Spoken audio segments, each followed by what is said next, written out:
하나님의 뜻을 따르려는 사람은 누구든지 이 가르침이 하나님에게서 난 것인지 내가 내 마음대로 말하는 것인지를 알 것이다. 자기 마음대로 말하는 사람은 자기의 영광을 구하지만 자기를 보내신 분의 영광을 구하는 사람은 진실하며 그 사람 속에는 불의가 없다.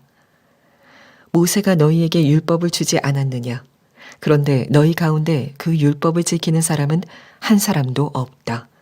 어찌하여 너희가 나를 죽이려고 하느냐? 무리가 대답하였다. 당신은 귀신이 들렸소.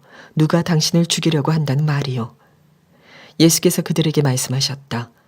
내가 한 가지 일을 하였는데 너희는 모두 놀라고 있다. 모세가 너희에게 할례법을 주었다. 사실 할례는 모세에게서 비롯한 것이 아니라 조상들에게서 비롯한 것이다. 이 때문에 너희는 안식일에도 사람에게 할례를 준다. 모세의 율법을 어기지 않으려고 사람이 안식일에도 할례를 받는데 내가 안식일에 한 사람의 몸 전체를 성하게 해주었다고 해서 너희가 어찌하여 나에게 분개하느냐. 겉모양으로 심판하지 말고 공정한 심판을 내려라.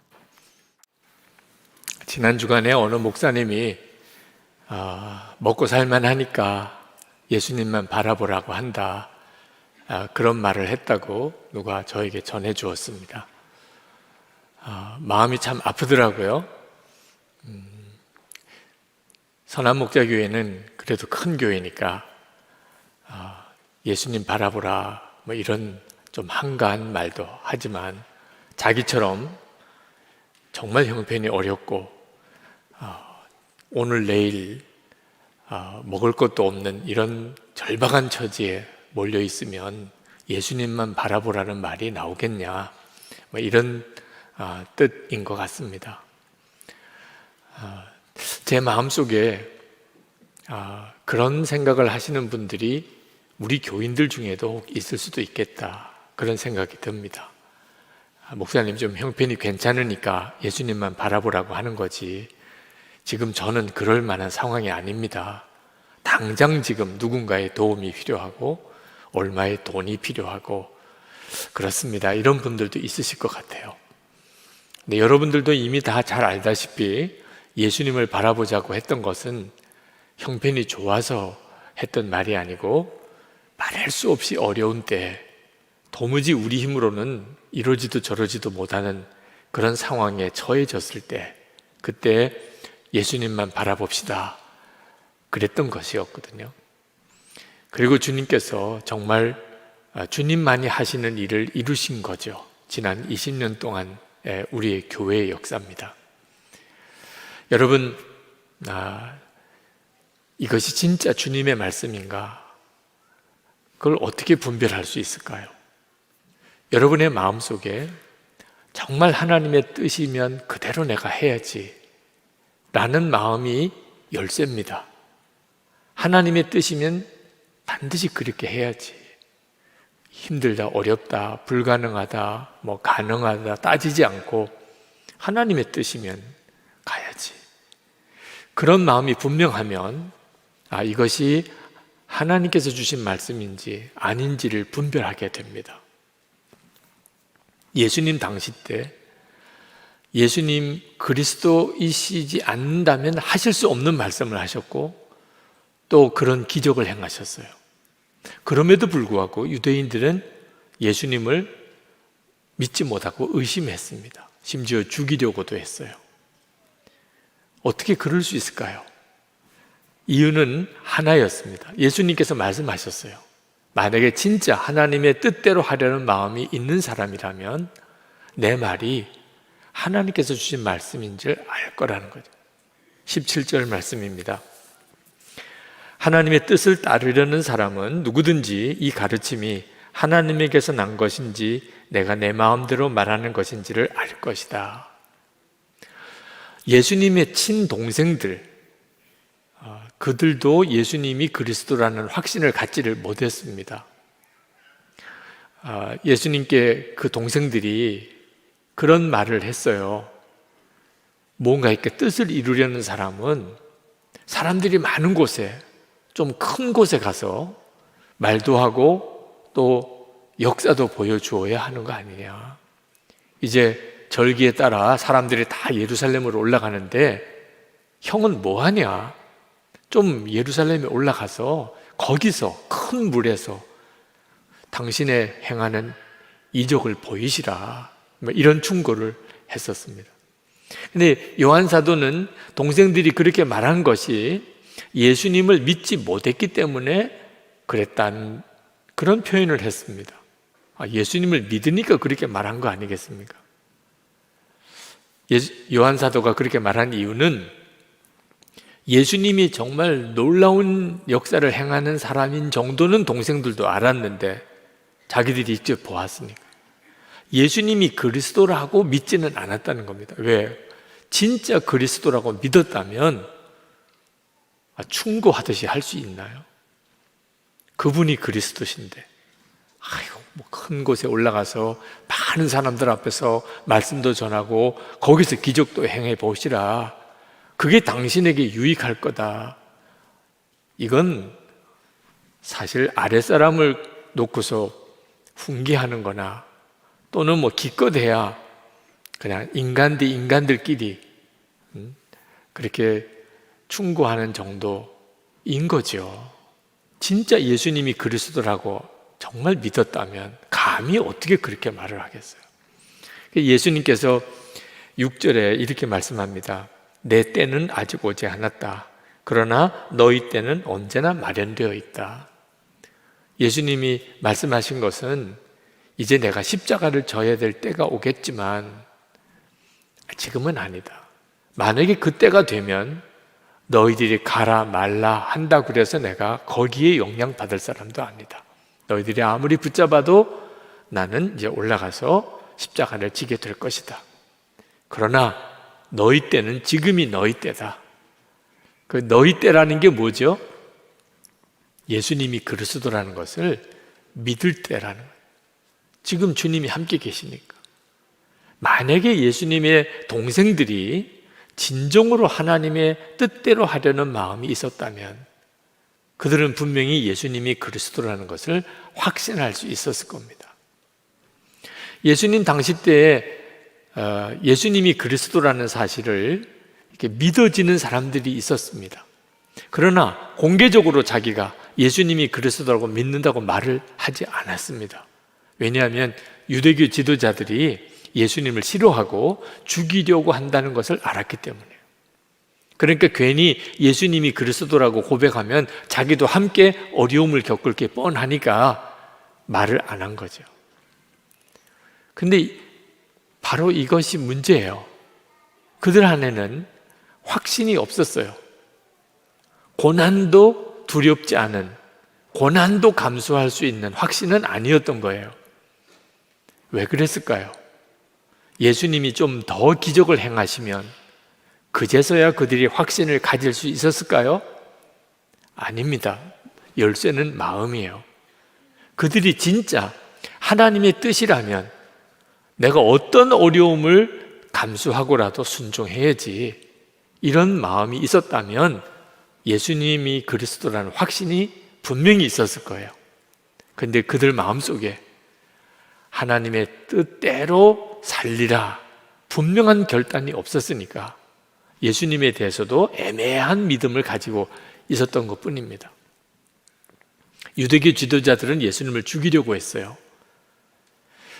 그들은 율법에 대해서 많이 알고 있었습니다. 그런데 문제는 율법대로 살려는 마음은 없었어요. 중요한 게 마음입니다. 그들이 율법대로 살려는 마음이 없었던 가장 결정적인 증거가 예수님을 죽이려고 한 겁니다. 예수님을 죽이려고 그들이 생각했던 이유는 예수님이 38년 된 병자를 안식일에 고쳐주셨다는 사건 때문이었어요. 그들은 예수님이 정말 놀라운 일을 행하시고 예수님이 하시는 말씀이 백성들에게 아주 정말 반응이 엄청나다는 사실을 소문으로 들었습니다. 근데 그들은 위기감을 느꼈어요. 예수님이 자기들에 대해서 별로 안 좋게 이야기한다는 것을 그들도 알았습니다. 그런데 예수님이 안식일에 병자를 고쳤다는 말을 듣고는 절호의 기회다 이렇게 생각한 거예요. 안식일을 범했어? 안식일을 범했잖아. 그럼 죽여야지. 이렇게 생각을 한 거예요. 사실은 율법에 의하면 그럴 수가 없는 일이에요. 그들은 율법하고 살았지만 율법에 의하면 어떤 사람도 재판을 하지 않고 그 사람의 말을 들어보고 그 사람의 행한 일을 다 살펴본 다음에 증인들을 다 함께 재판을 한 다음에서야 심판을 하게 되어 있습니다. 근데 그들은 이미 예수님을 죽이기로 결정부터 했어요. 그래서 예수님께서 그들에게 그들의 잘못을 정확하게 지적하신 거예요. 19절에 너희 가운데 그 율법을 지키는 사람은 한 사람도 없다. 어찌하여 너희가 나를 죽이려고 하느냐. 그랬더니 그 유대교 지도자들이 찔리니까 마음에, 그러니까 우리가 언제 당신을 죽이겠다고 했냐. 당신 귀신 들렸네. 이런 식으로 예수님을 뒤집어 씌웁니다. 근데 그들은 이미 예수님을 죽이려고 모의를 했고 그 사실을 다른 사람들, 일반 사람들도 다 알고 있었어요. 이게 유대교 지도자들의 실상이었습니다. 겉으로는 율법 하지만 실제로 마음으로 율법을 지키려고 하는 마음은 없었던 거예요. 그들이 정말 관심 갖는 것은 오직 자기들의 이익이었습니다. 자기들의 어떤 지위, 자기들을 향한 평판, 그것만 자기들의 관심이었어요. 그래서 예수님에 대해서 시기하고 질투하는 마음으로 예수님을 죽이려고까지 생각을 한 겁니다. 사실 그들이 예수님이 안식일을 어겼다고 했지만 예수님은 안식일을 어긴 것이 아니고 안식일의 의미를 분명하게 드러내셨어요. 모세의 율법에 의하면 남자아이가 태어나면 8일 만에 할례를 행하게 되어 있습니다. 그런데 그날이 안식일인 경우에는 안식일이지만 할례는 했어요. 왜? 모세 율법에 8일 만에 할례를 하라고 했으니까. 아니, 할례 받는 일도 안식일에는 하면서 한 사람을 온전히 병에서 구원해 주는 일을 했다고 사람을 죽여? 하나님이 우리에게 안식일을 주신 것은 우리를 얽매려고 하는 게 아니고 우리에게 진정한 쉼을 주시려고 하신 의미였어요. 예수님이 그날 안식일에 38년 동안 병으로 묶여 살던 사람을 온전하게 자유하게 해주셨어요. 그러니까 유대교 지도자들이 정말 하나님의 뜻대로 하려는 마음이 있었다면 예수님이 38년 된 병자를 고쳐주신 사건을 보고 이분이 그리스도시구나 하는 걸 알았을 거라는 겁니다. 그런데 그들의 마음에 하나님의 뜻대로 하려는 마음이 없으니까 예수님이 하시는 말이 사사건건 귀에 거슬리고 예수님을 죽이고 싶은 마음이 생기게 된 거죠. 여러분, 이 일이 지금 우리들에게도 똑같이 일어나고 있습니다. 진정으로 하나님의 뜻을 행하려고 하는 마음이 있는 사람은 어떤 말이 하나님이 주시는 말씀인지 아닌지 알게 돼 있어요. 나는 죽고 예수로 산다. 24시간 주님 바라보십시다. 예수님 한 분이면 충분합니다.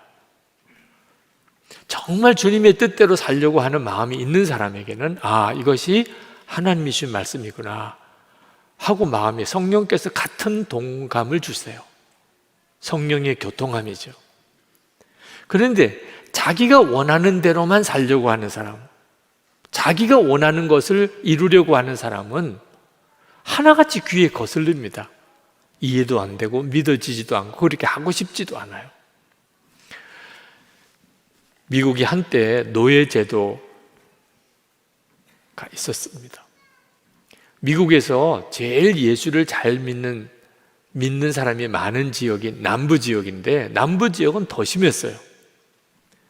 흑인 노예를 부리면서 그들은 주일마다 교회 가서 예배도 드렸어요. 마음에 정말 하나님의 뜻대로 따르려는 마음이 있었다면 그들은 계속 그 문제로 인해서 양심의 가책을 느꼈을 겁니다. 그런데 자기 이익, 경제적인 이익, 그게 눈이 머니까 하나님께 예배 드리면서 또 노예는 부리는 일을 행했던 겁니다. 여러분, 지금도 그와 같은 일이 우리 가운데 얼마든지 있을 수 있어요. 우리가 교회를 다니고 예수님을 믿는다고 하지만 우리가 예수님께서 겟세마네 동산에서 나의 원대로 마옵시고 아버지의 원대로 하옵소서, 십자가 지시기 전에 예수님도 그 기도를 드리셨어요. 그리고서야 십자가의 길을 가신 겁니다. 우리도 그런 기도를 드리면 나의 원대로 마시고 아버지의 뜻대로 하소서. 그러면 우리 안에 우리 주님이 주시는 말씀, 그리고 우리 주님이 역사하심이 그대로 드러납니다. 우리 모두가 다 알게 돼요. 주님은 우리와 함께 계시다는 걸. 근데 왜 이런 일들이 우리 속에 잘 나타나지 않는 거죠? 실제로 우리 마음으로 하나님이 원하시는 일, 기뻐하시는 뜻대로 하려는 마음이 우리 속에 없는 거예요. 그게 나에게 이익이 되면, 그게 나에게 내가 좋아지는 거라면 그러면 얼마든지 하죠. 네, 나에게 어려우면, 손해가 되면, 그러면 하나님의 뜻인 줄 알고도 순종하지 않아요.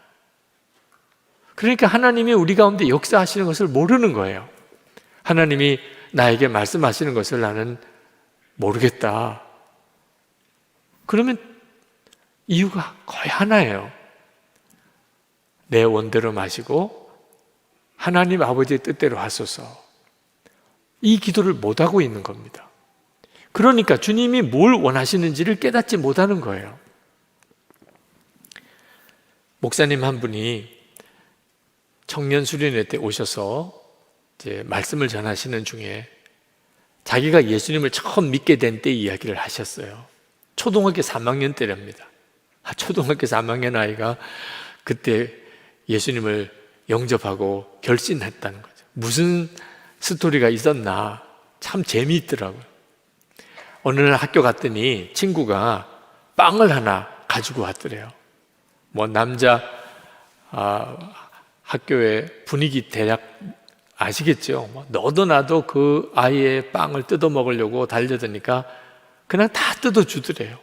남은 조각 하나, 빵 하나 가져왔는데 이제 자기 입에 들어가는 거 한 조각 남은 바로 그때 자기를 보더래요. 근데 얼마나 그 빵 한 조각을 먹고 싶은 마음이 간절하게 자기 얼굴에 나타났는지 이 아이가 그 빵을 먹지를 못하고 한참 고민을 하더랍니다. 이걸 먹을까? 그러다가 자기의 얼굴을 보고 먹을까? 그러다가 너 먹으라 이러고 빵을 주더래요. 남은 한 조각을. 그래서 받아 먹었대요. 얼른 받아 먹었대요. 받아 먹으면서도 이 초등학교 3학년 때 자기 마음에 아주 묘한 갈등이 생기더래. 아니 자기 빵인데 친구한테 다 뜯기고 남은 한 조각마저도 그거 먹고 싶어하는 내 얼굴 보고 어떻게 줄 수 있나? 그리고 자기는 또 어떻게 준다고 또 받아 먹나? 어떻게 이 아이하고 나하고는 이렇게 다른가? 이상한 열등감이 느껴지더래요. 어떻게 이 아이하고 나하고는 이렇게 생각이 다르고 행동이 다르지? 그런데 어느 날 그 아이가 너 내일 일요일인데 너 나하고 같이 교회 안 나갈래? 이렇게 전도를 하더래요. 그 말을 듣는데 안 나가겠다는 말을 못 하겠더래요. 그 빵 한 조각 얻어먹은 것 때문에 반드시 가야 될 거룩한 부담감이 생기더래요. 그래서 가겠다고 해서 이제 교회를 따라갔답니다. 예배를 드리는데 목사님인지 전도사님인지 하여튼 누가 설교를 하시는데 설교 중에 이런 내용이 있더래요.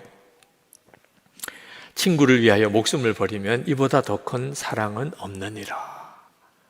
자기는 그런 말씀을 처음 들어봤대. 친구를 위해서 목숨을 버리면 이보다 더 큰 사랑이 없다. 그러면서 이 친구가 일요일마다 이렇게 교회 나와서 이런 말씀을 들으니까 그렇게 행동을 한 거구나. 그래서 이 아이와 나하고는 이렇게 다르구나. 뭔가 마음에 설명할 수 없는 어떤 감동이 오더래요.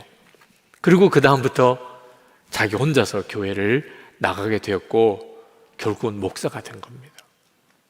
여러분, 초등학교 3학년 아이도 하나님의 뜻대로 해야지, 이런 마음이 분명하면 한 영혼을 구원합니다. 초등학교 3학년 아이 하나 전도한 게 뭐 대단한 것이냐? 세월을 길게 보면 그러면 목사 한 사람을 세운 거죠. 제게는 요청이 오는 일이 많습니다. 설교해달라는 요청, 도와달라는 요청, 여러 요청이 많습니다. 물론 다 못합니다. 상담 요청은 메일도 다 답장도 못할 정도입니다. 결국은 어떤 것을 꼭 해야 되느냐, 결정해야 될 문제가 생기는 거죠. 기준이 뭐가 있어야 되잖아요. 어떤 것은 꼭 해야 되고 어떤 것은 어쩔 수 없이 못하는 거고. 그 기준이 저에게 있어서는 대단히 중요한 문제였어요. 저도 제가 원하는 것을 하나님이 이루어 달라는 기도를 간절히 드리던 때가 있었습니다. 하나님, 저 이거 원합니다. 하나님, 꼭 이렇게 해주세요. 근데 어느 날 갑자기 그런 생각이 불뚝 들더라고요. 내가 도대체 뭘 알길래 내가 원하는 것대로 되면 좋겠다고 생각하는 건가? 생각해 보니까 내가 원하는 대로 되는 일이 꼭 나에게 좋은 건지 보장이 없는 거예요. 내가 정말 바보 같은 기도를 했구나. 그때부터 하나님께 제가 원하는 대로 되게 해달라는 기도를 포기했어요. 주님이 원하는 대로 돼야지. 주님의 뜻대로 되기 원합니다. 그래서 모든 것의 기준은 주님이 기뻐하시는 뜻이 뭘까? 그게 기준입니다. 힘들어도 좀 부담이 돼도 주님이 기뻐하시는 일이라면 해야죠. 제가 일기를 쓰면서 예수님과 동행하는 일이 대단히 효과적인 방법이라는 걸 깨달았습니다. 주님을 늘 바라보고 살고 싶은데 결심해도 안 되고 기도해도 안 되고, 그런데 매일 일기를 써보니까 주님을 계속 생각하는 것이 계속 지속이 되고 더 깊어지는 거예요. 그래서 예수 동행 일기를 써보시라고 교우들에게 권하고 이제는 예수 동행 운동을 한국교회와 전 세계에 펼치고 있습니다.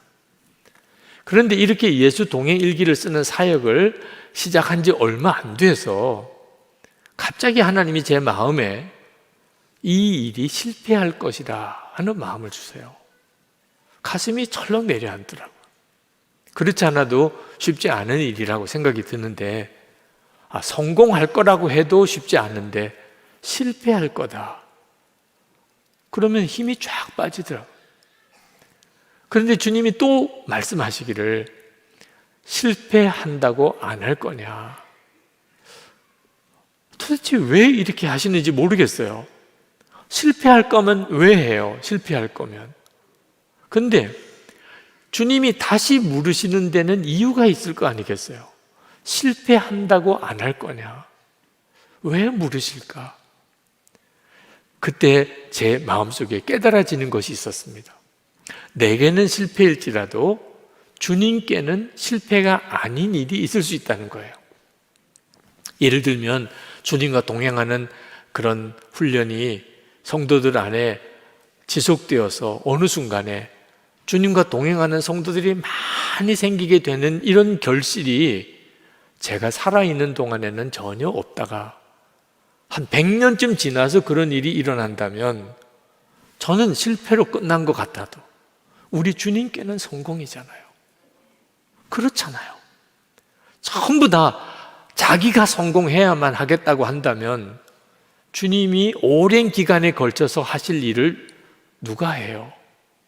순교자는 실패인 것처럼 보이죠. 예수 믿겠다고 그러고 예수님을 전했는데 죽임을 당했어요. 실패죠. 그러나 우리가 다 알잖아요. 기독교 역사를 통해서 순교의 열매들이 얼마나 컸나요? 결국은 주님은 성공하신 거잖아요. 그러니 주님의 뜻이라면 비록 내가 실패하고 내게는 열매가 없어도 그 주님의 뜻을 따라가는 사람이 있어야 주님의 역사가 일어나잖아요. 그게 딱 마음에 깨달아지더라고요. 그래서 주님, 실패라도 주님이 이것을 기뻐하시는 일이 분명하니 제가 하겠습니다. 그렇게 주님께 고백을 드렸는데 그렇게 눈물이 많이 나요. 왜 그렇게 마음이 막 벅찬지 한참을 울었습니다. 그리고 12년 지금 예수 동행 운동이 이렇게 진행돼 옵니다. 돌아보면 엄청난 열매가 맺어졌어요. 안 될 것 같고 또 안 될 것 같은데도 엄청난 열매가 맺어졌어요. 실패해도 순종하겠다고 했기 때문에 안 될 것 같아도, 반응이 없는 것 같아도 꾸준히 할 수 있었던 거죠. 여러분도 마음을 한번 확정해 보세요. 내게 유익하냐, 그게 내게 편하냐, 믿어지냐, 이해가 되냐 상관없이 그게 주님의 뜻이라면 따라갑니다. 여러분이 분명하게 마음을 그렇게 정하고 나면, 확정된 마음을 가지고 있으면 여러분 알게 됩니다. 주님은 지금도 말씀하고 계시고 지금도 함께 계십니다. 그리고 순종해 보면 주님의 역사를 여러분이 다 보게 돼요. 물론 주님의 뜻을 깨달았다고 그대로 사라지는 것은 아닙니다. 원수도 사랑하라. 실제로 그렇게 해볼 수 있는 사람이 몇 사람이나 되겠는가 싶죠. 어느 사역자의 아내가 제게 메일을 보냈어요. 남편이 사역자인데 성범죄를 저질렀어요. 그 아내 되는 사람의 마음이 얼마나 무너졌겠습니까? 하여튼 미워 죽겠어요. 용서할 수가 없어. 남편이지만 어떻게 이 사람을 용서하라는 말이에요. 그 자기 심정을 그렇게 쓰고, 그리고 맨 마지막에 그런 질문을 하시더라고요. 목사님, 미워하는 것도 죄인가요? 그 분의 심정을요 충분히 이해하겠어요. 원수를 사랑하라. 알아요. 그 말 처음 들은 사람 없을 거예요. 문제는 되냐 문제죠. 주님만 바라보라. 항상 감사하라. 모든 일에 기뻐하라. 오직 기도만 하라. 모르는 거 아니라고요. 근데 안 됐는데 어떻게 해요? 이런 심정이신 분들이 많으실 거예요. 죄책감은 가지지 마세요. 그건 애초에 안 되는 일이에요. 되는 일이었다면 예수님이 십자가 지실 이유도 없어요. 우리에게 성령을 보내실 이유도 없어요. 아니, 말씀만 하면 다 살 수 있는 거라면 예수님 왜 십자가 지셨어요? 성령을 왜 보내주세요? 여러분, 원수도 사랑하고 범사에 감사하고 항상 기뻐하고 오직 기도하고 주님만 바라보는 삶은 주님이 이루어 주세요. 주님이 이루어 주시는 거라고. 우리가 할 일은 하나밖에 없어요. 하나님의 뜻대로 따라가야 한다. 이 마음 하나만큼 분명하면 그 다음엔 주님이 이루어 주세요. 마음이 없으면 주님도 어떻게 못하세요. 하나님의 뜻이면 가는 거지. 하나님의 뜻은 따라가야지. 여러분이 그 마음 분명하게 정해져 있지 않는다면, 그러면 주님이 뭘 원하시는지 막 혼돈스러워집니다. 마귀의 소리가 더 크게 들려요. 더 크게. 여러분이 계속 방황하게 돼요. 예수님이 나와 함께 계시다 믿어지지도 않아요. 나는 죽고 예수로 살라, 구름 잡는 이야기처럼 느껴져요. 여러분 중에는 지금 정말 힘든 때를 보내는 분도 있으실 거예요. 정말 기분이 나쁘고 더 견딜 힘도 없고 모든 것을 다 포기하고 싶고, 그런 분들도 있으실 거고, 또 그런 일을 앞으로 만나게 될 수도 있습니다. 여러분 그때 꼭 기억해야 합니다. 여러분이 진짜 하나님의 뜻대로 간다. 그러면 살아나요. 반드시 살아나요. 주님이 여러분을 살려내세요.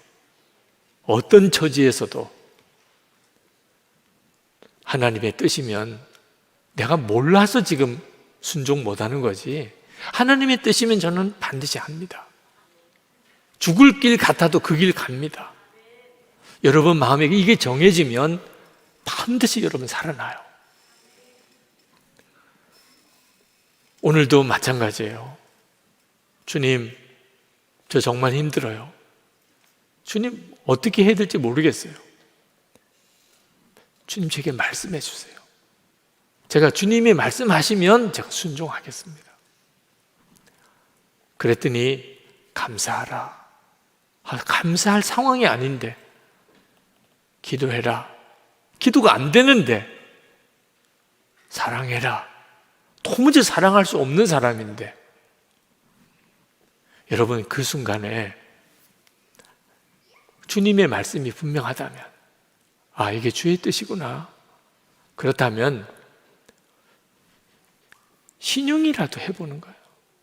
신용이라도. 왜? 하나님 뜻대로 하기로 했으니까. 기도가 안 돼도 그냥 정말 무릎 꿇고, 도무지 사랑할 수 없어도 사랑하게 해달라고 기도는 못해요? 사랑하게 해달라고. 감사가 안 되고 도무지 기뻐할 수 없을 때, 그때도 찬송가 펼쳐서 부를 수는 있잖아요. 찬송가를 펼쳐서. 그러면 반드시 주님이 역사합니다. 여러분이 알게 돼요. 아, 이 말씀이 하나님께서 내게 주신 말씀이고 주님은 지금 나와 함께 계시다. 제가 매번 요즘에 설교를 끝나면 이상한 결단의 시간을 계속 갖게 되는데 제 마음이 간절해요. 그냥 설교 끝나고 그냥 통성기도 하는 거 하고 하나님 앞에 오늘 주신 말씀을 붙잡고 어떤 형태로든지 결단하는 것은 다르더라고요. 영적인 어떤 매듭이 지어지는 거예요. 오늘도 저는 여러분 중에 그게 필요한 분들이 있다고 강하게 느껴져요. 하나님의 뜻대로 따라가겠다.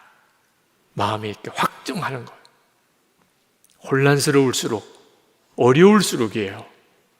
하나님의 뜻대로 가면 사는 거고, 그렇지 않으면 죽습니다. 하나님의 뜻대로 가겠습니다. 하나님의 뜻대로 합니다. 주님, 저에게 말씀해 주세요.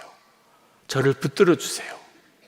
여러분의 마음에 이렇게 확정이 되신 분들, 그분들은 우리 일어나서 기도합시다. 하나님, 제가 하나님의 말씀을 지금 이 시간에 분명히 붙잡기 원합니다. 제 마음은 정해졌습니다.